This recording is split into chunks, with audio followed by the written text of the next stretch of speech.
Picture the scene: a mountain wrapped in cloud, thunder in the air, silence thick as stone. A man dares to speak, "Show me your glory." It is Moses, and the answer he hears is both terrifying and tender. "You cannot see my face, for no one may see me and live." Then God hides him in a rock, covering him with his hand. Why couldn't Moses see God's face? First, because God's glory is pure holiness. Holiness is not just brightness, it is perfect goodness, absolute purity, consuming fire. We are not. Even Moses, God's servant, was still a sinner. To stand before unfiltered holiness would be like standing unshielded before the sun. Our weakness, not God's cruelty, would destroy us. Second, God was teaching Israel and us that there is a gap between Creator and creation, between holiness and sin. Israel had just built the golden calf. They were guilty, fragile, unworthy. Yet notice, God didn't abandon them. Instead, he said, "I will cover you. I will pass by. You will see my back." Judgment and mercy side by side. And see the details. God himself places Moses in the cleft of the rock. God himself shields him.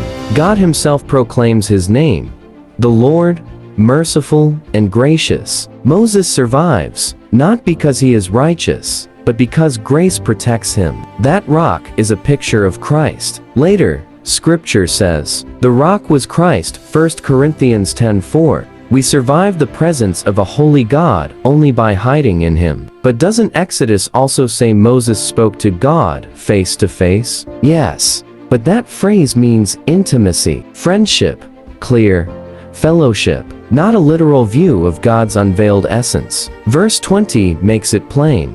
No human can see God's full glory and live. There's no contradiction, just two perspectives, close fellowship, but still under mercy's covering. So what about us? Can we ever see God? John 1 verse 18 says, "No one has ever seen God, but the Son has made him known." In Jesus, the invisible became visible. The Word became flesh, and we have seen his glory. John 1 verse 14. Christ is the image of the invisible God. God's glory stepped near, wrapped in human flesh, so we could see and not die. And there is a promise still to come. Revelation 22, verse 4 says his servants will see his face. One day, because of Christ's finished work, we will stand before God without fear, without stain, and look into the very face of glory. Until then, what do we do? 1. Honor God's holiness. Don't shrink him to your comfort. 2. Run to the rock. Trust Jesus, not your own goodness. 3.